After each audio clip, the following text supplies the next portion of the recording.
नमस्कार, आप देख रहे हैं टेक्सटाइल टाइम्स। मैं हूं आपके साथ डूंगर सिंह सोडा। आज हमारे खास कार्यक्रम संघर्ष से शिखर तक में हम मिलाते हैं अजमेरा फैशन के मालिक अजय जी अजमेरा से। अजय जी अजमेरा के बारे में मैं बता दूं, पिछले कई सालों से कपड़ा का व्यापार से जुड़े हुए हैं और साथ ही पूरा जो काम है इनका डिजिटलाइज जो ऑनलाइन आजकल चल रहा है उस पर इनका सारा वर्क है और बहुत ही अच्छा नाम है सूरत में। स्वागत है अजय जी हमारे खास कार्यक्रम संघर्ष से शिखर तक में। Thank you sir, thank you very much. Ajay ji क्या कहोगे, कितने सालों से आप वर्क कर रहे हो और कैसा आपका सफ़र रहा? क्योंकि पिछले कई सालों से आप जो अपना कार्य कर रहे हो तो सूरत में क्या है पर्टिकुलर ऐसा रहता है कि कपड़े का काम जो है आड़त है, फिर ऐसे नॉर्मल जो कपड़े की दुकानें रहती है उसमें सारा वर्क होता है और उसके बाद में आप जो वर्क कर रहे हो वो पूरा डिफरेंट है ना, पूरा जो वर्क है वो डिजिटलाइज की ओर है। तो आपका ये सफ़र कैसे रहा और आपको आपके मन में ऐसा क्यों आया कि मैं इस प्रकार का वर्क करूं? जी सर, कपड़े से तो 1992 से जुड़ा हुआ हूँ मैं अपनी पढ़ाई कंप्लीट करके राजस्थान में सिक्कर है वहाँ से सूरत आया था 1 फरवरी 1992 को।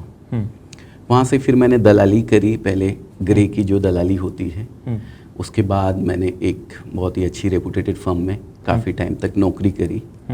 फिर 2011 में जब थोड़ा पूरी दुनिया डिजिटल हो रही थी तो लगा कि क्यों ना अपने आप को भी कुछ एक्स्ट्रा किया जाए। तो मैंने वहाँ से अपना नौकरी छोड़ के अपने बिजनेस की तरफ अजमेरा फैशन जो हम लोगों ने चालू किया 2011 में। कितने साल पहले आप सीकर से यहाँ पर आए थे? सन 1992 में सर। क्यों आपने ऐसा कि भाई सूरत ही जाए? बहुत सी सिटियाँ थी उसके सामने, सूरत के सामने उस टाइम तो अहमदाबाद भी एक अच्छी सिटी थी, मुंबई भी बहुत अच्छी सिटी थी, टेक्सटाइल के लिए पर्टिकुलर ये 2-3 हब के नाम से जाने जाते थे। एक्चुअली तो आपने सूरत क्यों चुना? एक्चुअली सर सही बताऊं तो इच्छा मुंबई जाने की थी तो सोचा कि मुंबई के नियर सूरत है तो कुछ आजमाइश वहीं से कर ली जाएगी, इसके लिए सूरत आ गया था और गया भी था मुंबई, पर एक ही रात में वापस आ गया था सूरत और मुंबई में और अदरवाइज जो सिटियाँ हैं पिछले कई सालों से आप तो ट्रैवल भी करते होंगे जी, सभी जगह आपका व्यापार भी होता होगा, लेकिन उस दौर पे 92 की जब बात करें, 92 की बात और आज की बात में सूरत और मुंबई में क्या फ़र्क था? मुंबई एडवांस था उस समय, बहुत ज़्यादा एडवांस है और आज तो खैर अब बहुत डिफरेंस कम रह गया है, सूरत भी काफ़ी एडवांस हो गया है। लेकिन फिर भी अगर देखा जाए तो सूरत बहुत ही शांत और बहुत ही अच्छी सिटी में आ जाता है।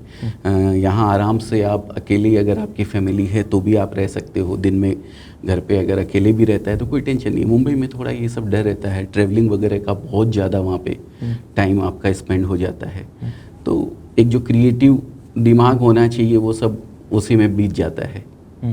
यहाँ एक मौका मिलता है आपको पूरा आपका वक्त बिजनेस के साथ।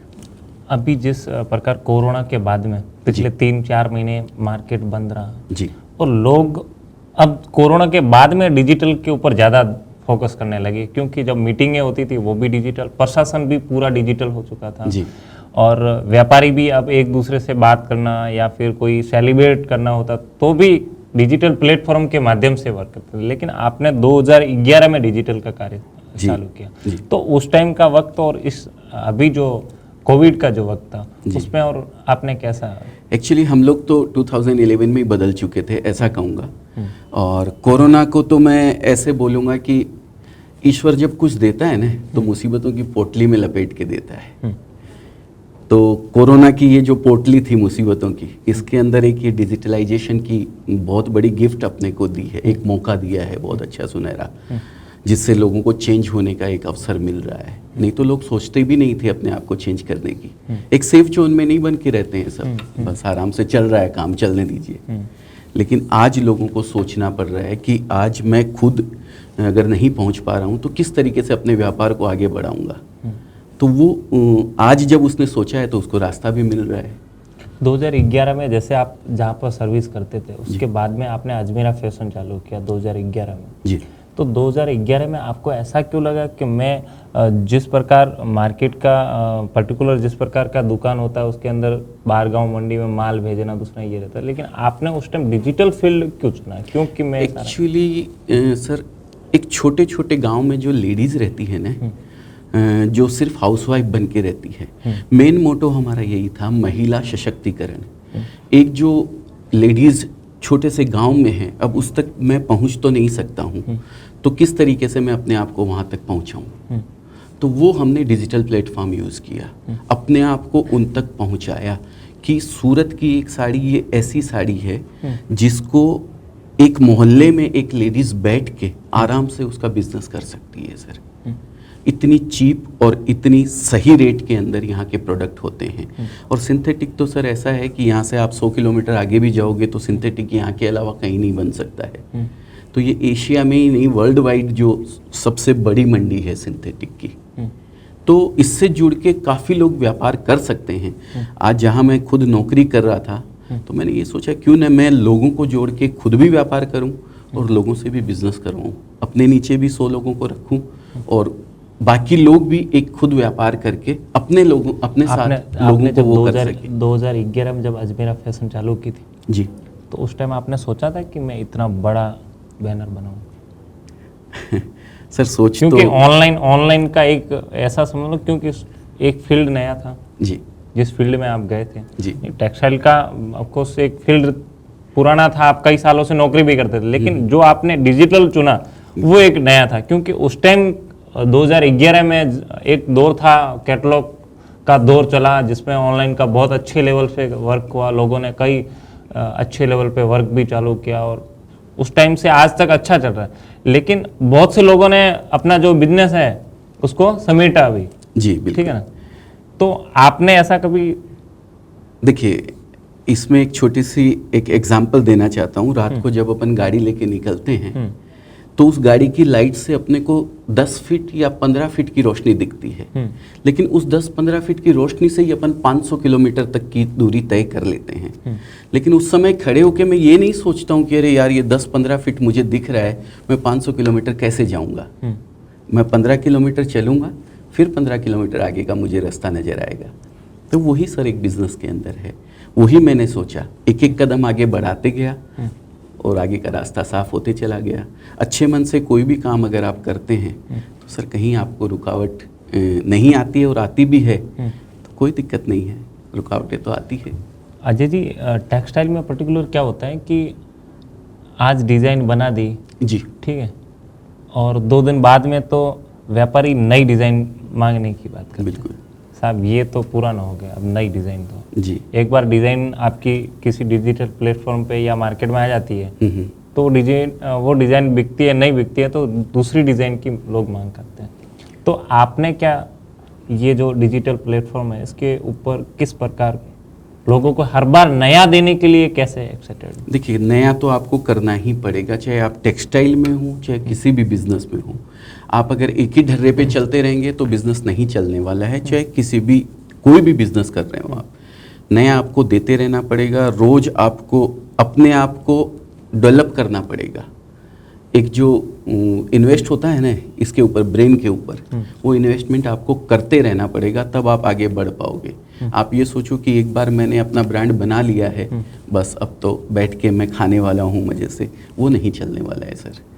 आपको हर चीज़ में अपने आप को फॉरवर्ड रखना पड़ेगा।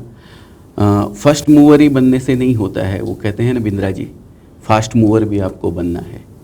तो रोज़ नया कुछ ना कुछ देते रहना पड़ेगा। और ऐसा नहीं है, कई डिज़ाइन ऐसी है सर जो मैं आज पिछले 6 साल से बेच रहा हूँ पर्टिकुलर डिज़ाइन, और आज भी वो बिकती है सर, जिसकी लाखों साड़ियाँ हमने बेच दी है और आज भी वो डिज़ाइन कंटिन्यू चलती आ रही है। तो ट्रेडिशनल वेयर ऐसा होता है जो कि आज भी कंटिन्यू चलता है, लेकिन उसमें भी नया कुछ ना कुछ आपको करते रहना पड़ेगा। आज क्या है, कपड़ा मार्केट सूरत की यदि बात करें, ऑनलाइन की जब भी कोई बात करता है साहब ऑनलाइन कपड़ा मंगाना है जी, क्योंकि जो पहले साड़ी आती थी ना सूरत, कोई भी बाहर का व्यापारी होता था या बाहर की लेडीज कोई भी बाहर गाँव होती है ना, साहब सूरत की साड़ी पहनेंगे जी, ठीक है। अब वही साड़ी वहाँ की लेडीज ऑनलाइन मंगाती जी, और वो साड़ी मैं आपकी बात नहीं करता हूँ, लेकिन एक क्या है, बरौली यहाँ के जो लोग हैं ना, ऑनलाइन के साथ में एक है ना, एक ऐसा शब्द जुड़ गया कि लोगों के अंदर एक है ना मेंटेलिटी बन गई कि ऑनलाइन कपड़ा नहीं मंगाना। लेकिन फिर आप कैसे मैनेज करते हो, किस प्रकार की है ना क्वालिटी को कैसे मैनेज करते हो? सर आप क्वालिटी और रेट अगर सही रखते हैं ना तो ऑनलाइन बिके या ऑफलाइन बिके, कस्टमर को इस चीज़ से मतलब नहीं होता है कि आप कितना कमा रहे हैं सर, उसको इस चीज़ से मतलब होता है कि मेरा कपड़ा जाके आगे बिकता है कि नहीं बिकता है, उस चीज़ को खास ख्याल रखा जाता है सर, सबसे बड़ी चीज़। दूसरी चीज़ टेस्ट वाइज होता है सर। आज हिंदुस्तान के अंदर इतने कल्चर हैं, जो साउथ में जो बिकता है वो राजस्थान में नहीं बिकता है, जो राजस्थान में बिकता है वो बंगाल में नहीं बिकता है, उस चीज़ पे कमांड आपको पूरी रखनी पड़ती है। कस्टमर अगर हैदराबाद से मेरे पास आया है और मैं उसको राजस्थान का टेस्ट दे देता हूँ तो वो दोबारा थोड़ी मेरे पास कभी आएगा। मुझे इस चीज़ का खास ख्याल रखना पड़ता है। यहाँ बेच के खुश नहीं होना है सर, मुझे तो कस्टमर के यहाँ कपड़ा जाए, बिके और वो वापस रिपीट करे, तब खुशी होती है सर। ऑल ओवर इंडिया का आप वर्क करते हो, ऑल ओवर देश इंडिया के लोग आपके पास में आते हैं, बिल्कुल customers, बिल्कुल ठीक है? सर। तो All over इतना India- पूरा है ना, हर जगह का अलग टेस्ट है, राजस्थान का अलग, हैदराबाद का अलग, महाराष्ट्र का अलग, जी इतने सभी को कैसे मैनेज करते हो? सर मैनेज करना पड़ता है। आज का युग ऐसा है कि भाई आप टेस्ट है ना, सबका अलग है ना। बिल्कुल अलग है सर। घर बैठे आपको हर चीज़ की जानकारी मिल सकती है, बशर्ते कि आप चाहो कि मुझे जानना है। आज डिजिटल प्लेटफॉर्म, सोशल मीडिया से आप कुछ भी पता लगा सकते हो, किस एरिया में क्या चीज़ चलती है। लोग सोशल मीडिया का यूज़ नहीं करते हैं, सोशल मीडिया उनका यूज़ करती है, तो यही फ़र्क हो जाता है सर। अगर आप चाहो तो हर जगह का टेस्ट आपको पता लग सकता है। आप कितना अपना वक्त जो है डिजिटल प्लेटफॉर्म पर कितना देते हैं? टीम है सर, हर चीज़ के लिए एक टीम बनी हुई है। मैं देखता हूँ ज़्यादातर जहाँ पे मैंने जैसे अभी आपका पूरा डेटा निकाला, जब आपको मैंने यहाँ बुलाया उससे पहले मैंने आपके बारे में जानने की कोशिश की जी तो मोटा मोटी जहाँ पे है ना, अजय जी खुद ही दिखते थे। जी ठीक है, तो अजय जी खुद कितना सोशल मीडिया पर ध्यान देते हैं? सोशल मीडिया पे सर ऐसा है, मैं बुक्स वगैरह बहुत ज़्यादा पढ़ता हूँ सर, और पर्टिकुलर टेस्ट जो डेवलप करने की आप बात कर रहे हैं उसके लिए टीम बनी हुई है सर पूरी।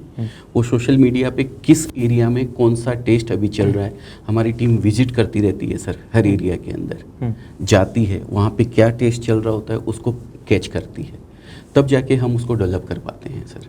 कितनी टीमें आज आपके साथ में? पूरी हमारी फैमिली का हिस्सा है, 200 प्लस लोग हैं, और आगे ईश्वर की इच्छा रही तो ये बढ़ते ही जाएंगे सर, जैसे जैसे व्यापार बढ़ेगा और आप लोगों का सहयोग रहेगा। खास करके अजय जी, कपड़ा मार्केट में धारा धोरण जो है ना जी, धारा धोरण का सबसे बड़ा इश्यू है। तो आप भी डिजिटलाइज सारा वर्क कर रहे हो, तो सूरत के व्यापारियों को क्या कहोगे, कैसा सूरत का धारा धोरण कैसा होना चाहिए? देखिए सर, आपकी क्वालिटी और आपकी रेट, ये दो चीज़ में किसी तरीके का कंप्रोमाइज़ आप नहीं करते हैं ना, तो आपकी हर धारा चलेगी, आपके हिसाब से कपड़ा बिकेगा। लेकिन आप ये सोच के कि ऑनलाइन बिक रहा है मेरा कपड़ा, 200 वाली चीज़ 500 में बिक जाएगी, तो वो नहीं बिकने वाली है। वो चाहे आप ऑनलाइन बेच रहे हो या ऑफलाइन बेच रहे हो, एक रिजनेबल रेट के अंदर आपको कपड़ा बेचना पड़ेगा, एक सही क्वालिटी आपको देनी पड़ेगी, तो कस्टमर रेगुलर आपसे जुड़ा रहेगा। और आज यही कारण है हम लोगों ने अपनी क्वालिटी को बरकरार रखा है, अपने रेट को मेंटेन रखा है, इस वजह से आज कस्टमर जुड़े हुए हैं, ट्रस्ट करते हैं। और इतनी 30+ कंट्रीज़ के अंदर हम लोग एक्सपोर्ट करते हैं सर। डोमेस्टिक इंडिया की बात करें तो हर जगह हमारा कपड़ा जाता है, कंटिन्यू हमारे कस्टमर जुड़े हुए हैं सर। दूसरी सबसे बड़ी प्रॉब्लम क्या है, जीआर की रहती है जी। यहाँ के जो व्यापारी है ना, कपड़ा तो बेच देते हैं जी, लेकिन उनको ये वो सिक्योर नहीं रहते कि साहब कपड़ा बिकेगा या वापस रिटर्न आएगा।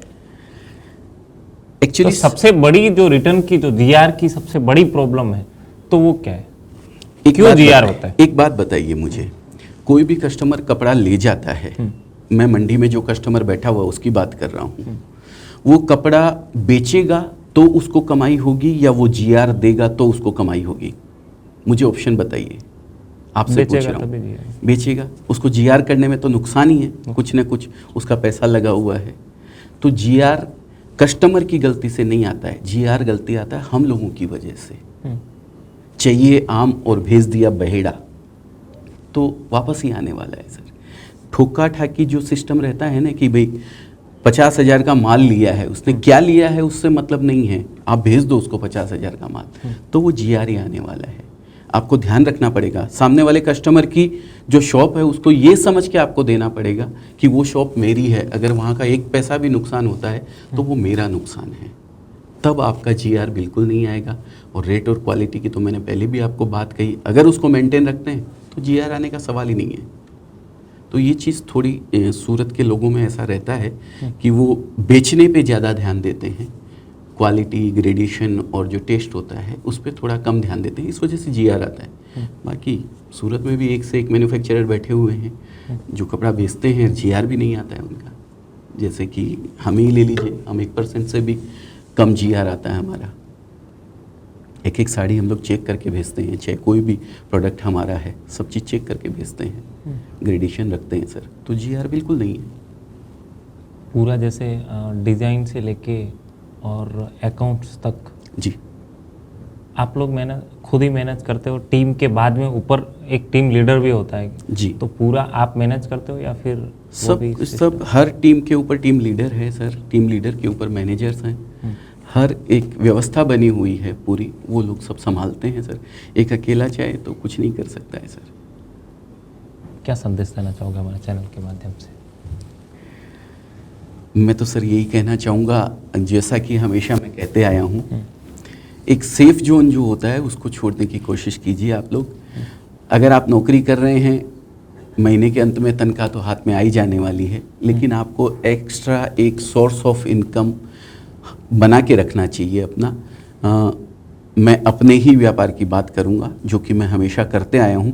एक लेडीज जो एक गांव में बैठी हुई है, देहात में बैठी हुई है, उसका भी मैं चाहता हूं कि हमारी जीडीपी जो है उसके अंदर कुछ न कुछ योगदान उसका रहे, वो बिज़नेस करे।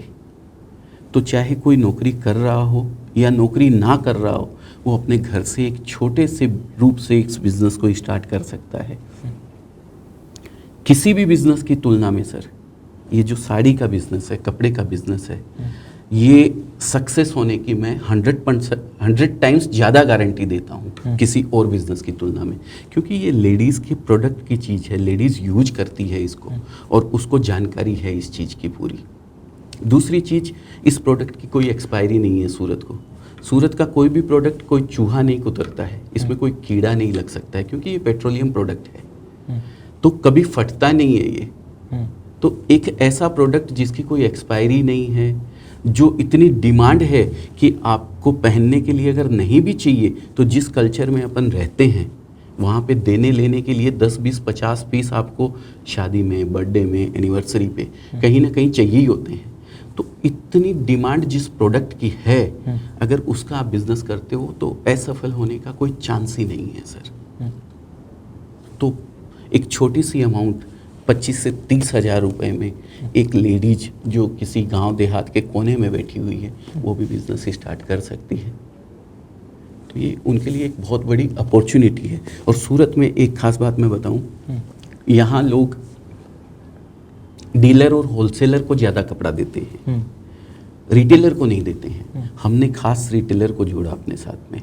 डीलर होलसेलर हैं अपनी जगह हैं, कोई दिक्कत नहीं है, लेकिन एक रिटेलर तक आपका कपड़ा जब पहुंचता है ना, तो वहाँ से असल डिमांड आती है आपकी, एक्चुअल आपकी क्वालिटी का वहीं पता लगता है सर। एक बार तो मैं आपको कैसे भी समझा बुझा के बेच दूंगा, लेकिन जो एंड यूज़र है ना, वो रिटेलर के पास आता है, तो वहाँ से ही आपको अपनी क्वालिटी का पता लगेगा।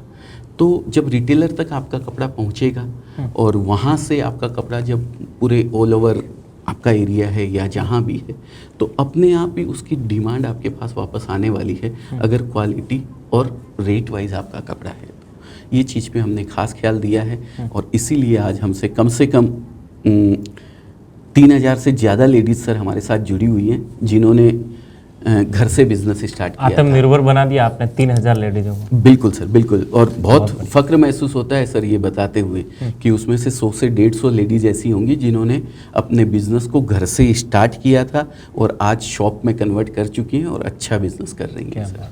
क्या बहुत बढ़िया। और ख़ास करके सूरत के अंदर और सूरत के बाहर के जो ऐसे व्यापारी हैं जिनकी मेंटेलिटी ऑनलाइन को लेकर बहुत ही अलग है जी। उनके लिए आप क्या कहोगे, खास करके इस चैनल के माध्यम से, और इस चैनल के माध्यम से आपको और आपके आपसे जुड़े लोग जो है जी। उनको क्या कहोगे खास करके? जी। टेक्सटाइल माध्यम को सबसे पहले तो मैं बधाई देना चाहता हूं जो उन्होंने इस मुहिम को स्टार्ट किया है कि एक जो सूरत की छवि है लोगों के दिमाग में गलत बनी हुई है कि ऑनलाइन अगर सूरत को ऑर्डर दे दिया तो वहाँ से गलत चीज़ आने वाली है, तो ये दिमाग से बिल्कुल निकाल देवे कि सूरत ऐसा है। देखिए कुछ लोग ऐसे हैं, पर अगर उन पे ही अगर अपन ध्यान देंगे तो सब वैसे ही हैं, लेकिन अच्छे लोगों से सूरत भरा पड़ा है और गुजराती से ज़्यादा तो मैं बोलता हूँ दुनिया में कोई अच्छा नहीं है। इतने सीधे लोग हैं यहाँ के, तो वही कल्चर के अंदर सारे पूरे हिंदुस्तान से जो लोग आए हुए हैं, चाहे सिंधी, पंजाबी, हिंदू, मुस्लिम जो भी हैं, सब ने अपने आप को उन गुजरातियों के कल्चर में ढाल लिया है और अपने आप को इतना हेल्पफुल मानते हैं वो। आप किसी से यहाँ एड्रेस पूछते हैं ना तो सर वो साथ जाके आपको बता के आता है, इतने सीधे गुजराती हैं। तो ऐसे लोगों से आप अगर जुड़ते हैं तो बिल्कुल आपको जुड़ना चाहिए।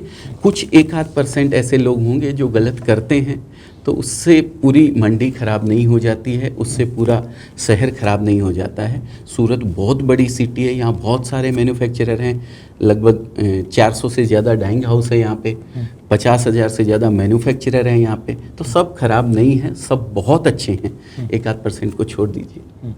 तो आप आराम से अगर बिज़नेस करना चाहते हैं तो ऑनलाइन भी कर सकते हैं, और अगर आप यहाँ आके लेना चाहते हैं तो भी ले सकते हैं। किसी तरीके की कोई समस्या आपके सामने नहीं आने वाली है। बस थोड़ा सा अवेयर आप अपने आप को रखें। चलो बहुत बहुत धन्यवाद। तो ये थे अजय जी अजमेरा। आज की इस रिपोर्ट में इतना ही। आप देखते रहिए टेक्सटाइल टाइम्स। नमस्कार।